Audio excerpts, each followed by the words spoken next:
So today we're going to start another important management in the dental procedure. So let's start it. Bismillahirrahmanirrahim.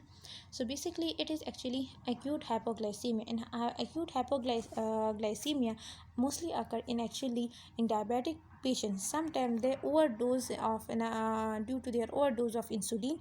Might also empty stomach patient comes to the dental procedures. Might they do not take their breakfast actually. Okay, now the signs and symptoms are similar to that of the fainting, which is actually pallor, dizziness, nausea, vomiting, cold extremities, etc. But the difference comes here that how you actually lay the patient. You will lay the patient in the flat position. You have mild signs, which is basically like you have cold, clammy skin. Patient is hungry, nausea, irritable, very important. Patient is weak here. The moderate that was actually mild. Here is moderate anxiety. Behavior changes. The patient has belligerence, means aggressive, confused, unresponsive to your behavior. Drowsiness, disorientation. In severe condition it moves into hypotension. In seizures and unconscious steadily deepens. Okay, means so in basically in the mild we have cold, clammy skin was there. The patient was hungry, nosy, and weak, and mood changes. The next was moderate anxiety. Behavior changes. The patient was unresponsive to the behavior also. Then drowsiness and disorientation, and in severe that was hypotension, seizures, and then unresponsive. How you manage the patient? Then you stop all the dental treatment. First of all, the patient often aware of what is happening and able to warn the patient. Dentist means sometimes the patients know what is happening, and he should warn the patient also. In mild conditions, what we do actually, you if the patient is conscious, what you will give: glucose drink, tablets, and gel. At the end of the day, give a glucose juice. Okay, monitor the white signs, means blood pressure, pulse rate, respiratory rate. Consult the physician before the dental procedure. For moderate, is still patient is conscious, give an orally administered glucose source like sugar fruit. Again monitor the vital signs for the blood pressure, heart rate, etc. If symptoms do not rapidly improve, then actually administer the IV glucose infusion, which is 50 ml of 50% solution. Okay, then also intramuscular or IV glucagon. So here you have give two things: glucose solution, which was 50 ml of 50%, then glucagon, which was 1 milligram per ml you have get.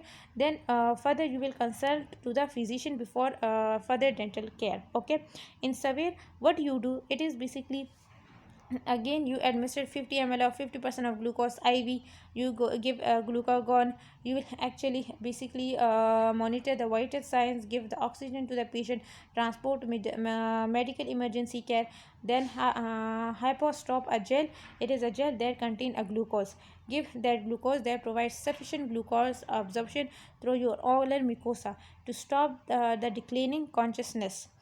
The hypostop is basically a gel that consists of glucose that can be also absorbed through your oral mucosa, and it can stop the patient from going in the loss of consciousness.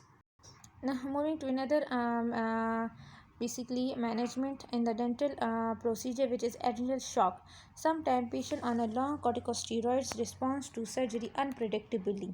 Okay, the people are basically on a long corticosteroids therapy. Sometimes it is basically also a fatal circulatory collapse. When you follow a minor dental procedure under anesthesia, patient taking even a 5 milligram of prednisone a day, means he is taking actually going under a minor procedure. You have given the anesthesia, but he is taking 5 milligram of prednisone in a day. The adrenocortical function may take 2 years to recover in this section. Okay, so stress of surgery leads to adrenal shock. Sometimes what happens that it is because when patients who are taking for a very long time prednisone, and naturally you tell them that do not take prednisone before your dental procedure, so patient suddenly goes in adrenal crisis, because when the patient is taking prednisone for a very long time, so the body's own cortisol level decreases. But if the patient also stop taking prednisone, so the patient can move into the adrenal insufficiencies. Okay, stress of surgery also lead to adrenal shock. The patients have the signs of pain, abdominal pain, confusion, means in extreme fatigue, rapid and impalpable pulse. Patient has rapidly rapidly falling blood pressure, myalgia as the muscle pain, nausea, partial or total loss of consciousness, and terminate on dental treatment.